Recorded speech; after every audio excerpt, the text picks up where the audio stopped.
ہمارا یہ جو دل ہے روزانہ 1,00,000 دفعہ دھڑکتا ہے. 1,00,000 دفعہ ہر انسان کا دل دھڑکتا ہے، اور 1,00,000 دفعہ دھڑکنے سے 10,000 لیٹر خون ہماری شریانوں میں ٹریول کرتا ہے روزانہ. اور ہماری شریانیں جو ہیں، وینز جو ہیں، ان کو اگر جوڑا جائے تو 1,00,000 کلومیٹر بنتی ہیں. 2.5 چکر پوری زمین کے بن جائیں ہر انسان کی شریانیں اگر جوڑی جائیں. ان ساری شریانوں میں جو خون ٹریول کرتا ہے دل کے ذریعے، کیا یہ خود بخود ہو رہا ہے؟ پھر اس کے بعد اس چیز کے اوپر غور کریں کہ ہمارے جو گردے ہیں روزانہ 25 دفعہ ڈائلیسس کرتے ہیں. ایک ڈائلیسس کی قیمت مارکیٹ میں تقریباً 3,500-4,000 روپے ہے. 4,000 کو آپ 25 سے ضرب دیں، 1,00,000 روپے کا کام ہمارے گردے مفت روزانہ کر رہے ہیں بغیر کسی تکلیف کے.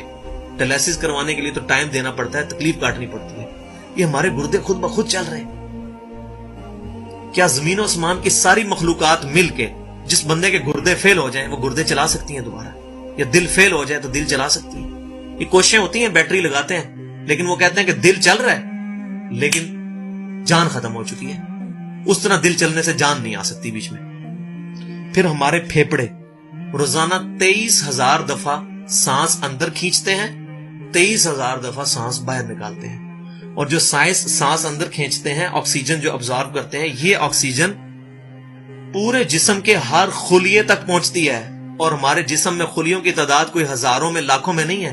ایک انسان کے جسم میں 100 ٹریلین خلیے موجود ہیں.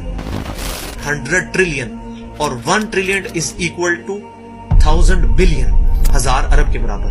اس کو سمجھانے کے لیے سائنٹسٹ نے یہ ایگزامپل دی ہے کہ اگر انگلینڈ جیسے 30 ملک ہوں اور وہ 30 کے 30 ملک درختوں سے پر ہوں، ہر درخت کے 10,000 پتے ہوں، تو جتنے پتوں کی تعداد بنتی ہے نا، 30 انگلینڈ جیسے ملک مکمل درختوں سے بھرے ہوئے، وہ سارے پتے گنے جائیں، ہر درخت کے 10,000 پتے ہوں، تو یہ 100 ٹریلین فگر بنتا ہے. اتنے خلیوں تک آکسیجن روزانہ پہنچتی ہے. جسم کے اندر خلیے موجود ہے، اور ہر خلیہ ایک پرفیکٹ فیکٹری ہے. پاور جنریشن پلانٹ اس کے اندر لگا ہوا ہے، وہ اپنی خوراک تیار کرتا ہے. ہر خلیہ اس تک آکسیجن پہنچتی ہے، خون کا نظام پہنچتا ہے. یہ سارے کا سارا کمپلیکس سسٹم کیا خود بخود ہو رہا ہے؟ زمین و آسمان کی ساری مخلوقات مل کے یہ کام نہیں کر سکتی، جس کے بارے میں ہمیں وہم ہو گئے شاید یہ خود بخود ہو رہا ہے. پھر اپنی آنکھوں کے اوپر غور کریں.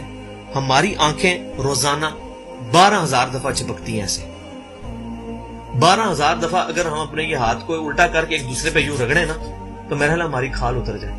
اس سے زیادہ نازک چیز ہماری آنکھ ہے، لیکن اس آنکھ کے درمیان ایسا لیکوڈ موجود ہے کہ جو اس آنکھ کو گھسنے نہیں دیتا اور تکلیف نہیں ہوتی. وہ لیکوڈ تھوڑا سا زیادہ ہو جائے تو خام خواہ ہمارے آنسو بہنے شروع ہو جائیں. جیسے ہمارے گلے میں بھی تھوک موجود ہے، یہ تھوڑا سا زیادہ ہو جائے تو رال ٹپکنی شروع ہو جاتی ہے. کئی لوگوں کو آپ دیکھتے ہیں بیماری ہوتی ہے، ایک زیادہ مقدار میں ہو جائے تو رال ٹپک جائے، کم ہو جائے تو ہم بول نہ سکے، ہمارا گلا خشک ہو جائے. یہ اتنا کمپلیکس نظام خود بخود ہو رہا ہے. اگر ہم روزانہ 12,000 دفعہ ایسے کریں نا آنکھیں خود سے تو تھک جائے. لیکن یہ بلا ارادہ یہ ساری کی ساری چیزیں کسی کنٹرولنگ اتھارٹی نے اس کو ٹائنیسٹ ڈیٹیل تک کنٹرول کیا ہے کہ جو ہمارے اختیار سے باہر خود بخود ہماری آنکھیں چل رہی ہیں. جب کوئی خطرہ سامنے آتا ہے، اندھیری چلتی ہے، نہ چاہتے ہوئے خود بخود ہماری آنکھیں یوں بند ہو جاتی ہیں. پھر اس کے اوپر پلکوں کے اوپر بال ہیں، اور نہ صرف یہ بال، اپنے ناخنوں پر غور کریں. گوشت میں سے ناخن نکل رہے ہیں. یار گوشت کے اندر کون سا مٹیریل ہے جو یہ ناخن باہر نکال رہا ہے؟ یہ گوشت میں سے دانت نکل رہے ہیں، یہ گوشت میں سے گھاس نکل رہی ہے. یہ دیکھیں گھاس، یہ بال نکل رہے ہیں. جو بندہ پاگل ہو جاتا ہے، یار گوشت میں سے اتنی مشکل چیزیں کیسے نکل رہی ہیں؟ اور ناخن ہمیں کاٹنے پڑتے ہیں لیکن دانت کاٹنے نہیں پڑتے. یہ ایک خاص مقدار پہ جا کے رک جاتے ہیں. یار دانتوں کا کوئی باپ ہے جو ان کو کہہ رہا ہے کہ اس کے بعد تم نے نہیں بڑھنا؟ سر کے بال بڑھتے ہیں لیکن یہ ہمارے یہ والے بال نہیں بڑھتے، ابرو کے بال نہیں بڑھتے. اس کو کون کنٹرول کر رہا ہے؟ یہ ساری کی ساری چیزیں کیا خود بخود ہو رہی ہیں؟ جو چیزیں بھائیوں کرنے سے نہیں ہو سکتی، انسان اپنی چیزیں خود کنٹرول نہیں کر سکتا، تو خود بخود وہ کیسے ہو رہی ہیں؟ اس سے بڑی تو بیوقوفی اور کوئی چیز نہیں. پھر سب سے مشکل جو انسٹرومنٹ ہمارے دماغ جو ہے، ہمارے دماغ کے اندر 10 ارب خلیے ہیں، اور جو دماغ کے اندر جو ہمارے کنیکشنز ہیں وہ 100 ٹریلین ہیں، equivalent to the quantity of cells in human body. جو میں نے بتایا تھا انگلینڈ جیسے 30 ملک ہوں، وہ والی ایگزامپل دی، وہ سیم اتنے کنیکشنز دماغ کے اندر ہیں.